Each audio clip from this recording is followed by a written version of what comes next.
Muy buenas tardes, abogado. Un gusto saludarle. Nuestro grupo está conformado por Nicole Cerrato, Heidi Rivera y Keren Santos. En el video de hoy vamos a explorar dos temas de gran relevancia y actualidad, como lo son la condonación de deuda y la confusión de derechos reales. Acompáñenos para entender mejor estos temas y cómo impactan en nuestra vida diaria. La condonación de deuda. La condonación de la deuda es un impacto jurídico mediante el cual un acreedor renuncia total o parcialmente al derecho de exigir el cumplimiento de una obligación por parte de su deudor. Este acto puede ser formal a través de un contrato o informal también verbalmente.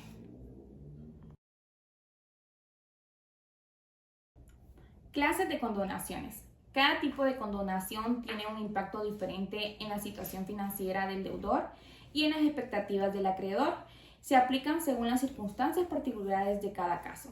Tenemos como lo que son condonaciones totales, cuando el acreedor renuncia al total de la deuda. Condonación parcial ocurre cuando el acreedor perdona solo una parte de la deuda. Condonación condicionada. La condición se realiza bajo ciertas condiciones que deben cumplirse, como el pago de una suma reducida o la realización de un servicio. Condonación incondicionada no está sujeta a ninguna condición. El acreedor renuncia plenamente a la deuda sin esperar nada a cambio. ¿Qué puedo decir de esto? La condonación de una deuda ofrece varias opciones que pueden adaptarse a diferentes situaciones financieras y necesidades de las partes involucradas. Cada tipo de condición tiene sus propias implicaciones y ventajas y la elección de la modalidad adecuada. Esto depende de las circunstancias específicas y los acuerdos entre el deudor y el acreedor.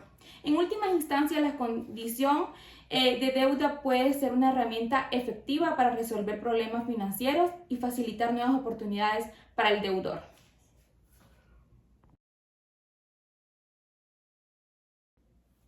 ¿Qué significa la condonación de una deuda? La condonación de una deuda quiere decir que el acreedor libera del pago al deudor. Dicho de una forma que el deudor ya no tiene que pagar la cantidad que debía al acreedor. Ahora bien, ¿cuándo se condona una deuda? Se puede hacer de forma total o parcial, es decir, el deudor ya no tendrá que pagar nada o bien seguirá teniendo la obligación de pagar, pero una cantidad menor que la que inicialmente debía.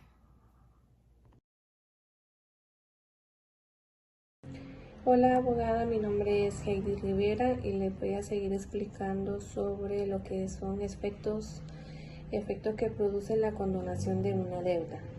Si una deuda es condonada en su totalidad, la consecuencia es que se extingue, por lo tanto deja de ser una deuda exigible y ya no se puede reclamar judicial ni extrajudicialmente. ¿Qué significa reclamar judicialmente? Implica, ¿verdad?, llevar el asunto a los tribunales para que un juez decida sobre la deuda. Este proceso es más formal, ¿verdad?, y más estructurado. Reclamar extrajudicialmente, ya este es un proceso que se refiere a cualquier intento de cobrar de una deuda sin acudir a los tribunales. Este es un proceso informal.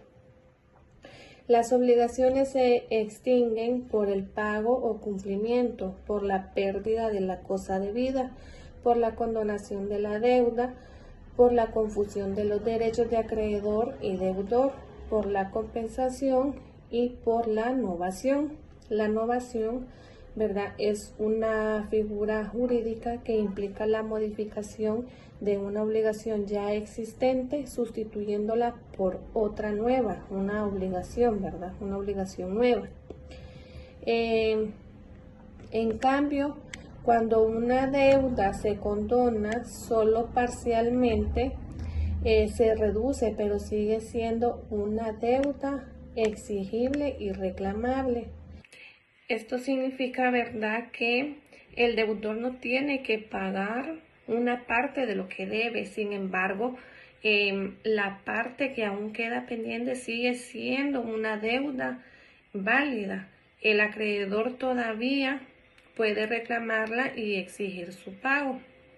En resumen, ¿verdad?, la deuda se hace más pequeña, pero no desaparece por completo. Por otro lado, cuando se condona una obligación principal, se extinguen las obligaciones accesorias, pero no a la inversa. Esto dice que cuando se condona una obligación principal, significa que se perdona una deuda o compromiso principal que tiene una persona, lo que también implica que se extinguen, o sea que se eliminan las obligaciones accesorias relacionadas con esta deuda, como intereses o garantías. La condonación de la deuda principal extinguirá las obligaciones accesorias, pero la de estas dejará subsistentes a la primera. En resumen, ¿verdad? Si se condona la obligación principal, como en el primer caso, las obligaciones accesorias también se extinguen, pero si solo se perdonan las obligaciones accesorias, como en el segundo caso, la deuda principal permanece. Siguiendo con la otra diapositiva, ¿verdad? Los ámbitos donde se suele producir la condonación de deudas. Si bien puede parecer complicado pensar en una situación en la que se condone una deuda, lo cierto es que es algo que ocurre con cierta frecuencia. De esta forma, aunque condonen parte de la deuda, sigue obteniendo un beneficio importante con la operación y además saben que es posible que sea la única forma de recuperar la inversión y obtener rentabilidad, porque quizás el deudor no pueda ofrecer más. La condonación de deuda, ¿verdad?, es más común de lo que parece. A veces un acreedor decide perdonar la parte de la deuda si cree que es la única forma en la que puede recuperar algo de dinero, especialmente si el deudor está pasando por problemas económicos. Un ejemplo de esa sería que Carla es dueña de una cafetería y enfrenta problemas económicos y no puede pagar su deuda de 10.000 lempiras con su proveedor Juan. Entonces, tras comprender esta situación, Juan le ofrece condonar 4.000 lempiras, dejando un saldo de 6.000 lempiras que Carla podrá pagar en 6 meses en cuotas. Ya esto alivia, ¿verdad?, la carga financiera de Carla y le permite seguir operando mientras que Juan asegura recuperar parte de su deuda en lugar de perderlo todo, gracias, ¿verdad?, a este acuerdo que tuvieron. ¿Cómo se puede condonar una deuda? Podemos diferenciar principalmente entre dos criterios. Según la forma, la deuda se puede condonar de forma expresa o tácita. Se condona de manera expresa cuando el acreedor declara su voluntad de liberar del pago de la deuda o de parte de la misma al deudor. En estos casos se suele firmar algún tipo de documento que incluso puede ser notarial. La condonación de la deuda es tácita cuando el acreedor lleva a cabo actos que inequívocamente suponen su voluntad de perdonar la deuda. Por ejemplo, si el acreedor entrega un documento de pago aún no habiendo pagado al deudor. ¿Cómo se puede condonar una deuda? Según entre quienes se realiza.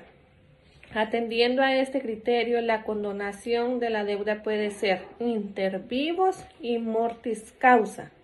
Inter vivos cuando tanto el acreedor como el deudor están vivos, y mortis causa cuando la condonación se produce con el fallecimiento del acreedor por haberlo dispuesto así en su testamento, en lo que se conoce como legado de perdón o legado de liberación.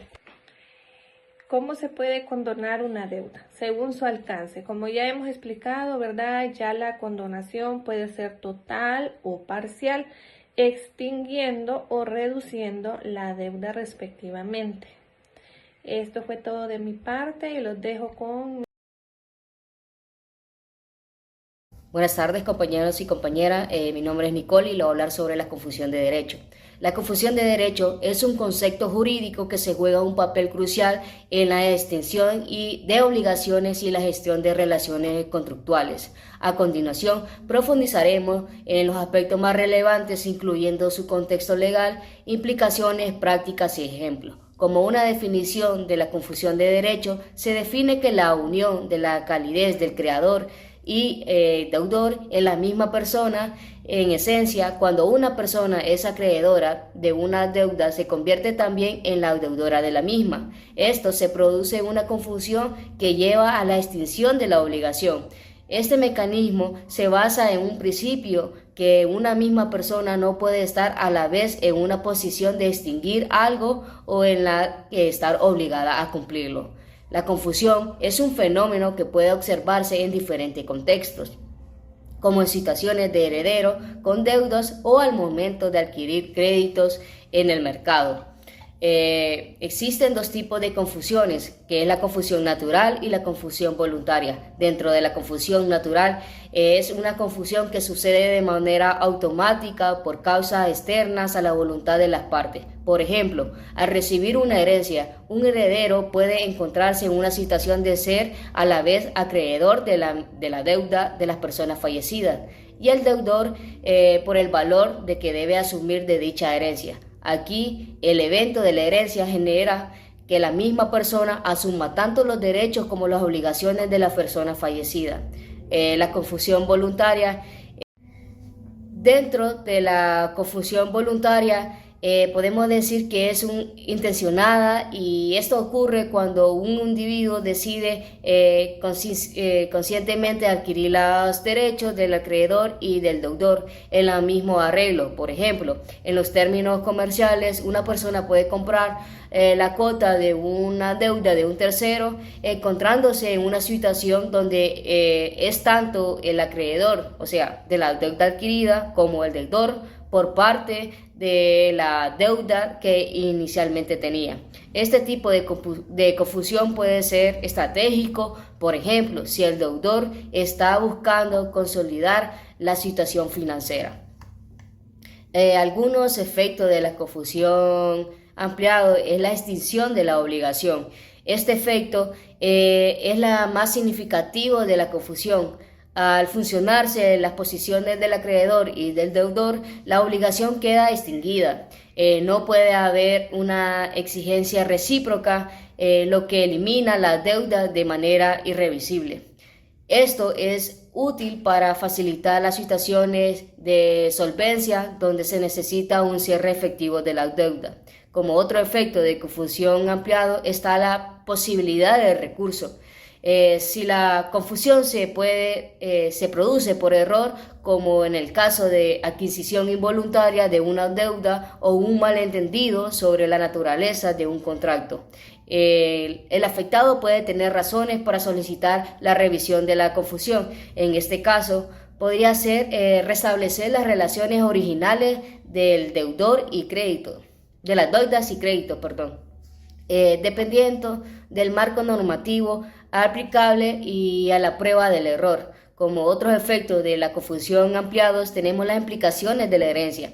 La confusión tiene un impacto notable en los procesos sucesorios, ya que puede afectarse como un heredero asume las deudas del fallecido. Un heredero se convierte en deudor por las deudas del fallecido. Podría enfrentarse conflicto entre los derechos sobre la herencia y sus obligaciones hacia los acreedores del difunto. Esto puede derivar en complicaciones legales si lo gestiona adecuadamente. Como las conclusiones, tenemos que tanto como la condenación de las deudas como la confusión de los derechos son conceptos cruciales que afectan las relaciones de crédito y deuda. La condenación puede ser un acto benéfico para ayudar a un deudor en dificultades, mientras que la confusión señala un cambio de naturaleza de las obligaciones. Esto es fundamental para todos acreedores como deudores comprendan este concepto y sus implicaciones legales para poder actuar en consecuencia y manejar adecuadamente su relación financiera. Una mejor comprensión de estos aspectos legales puede contribuir a una gestión más eficiente del crédito y de la prevención del conflicto.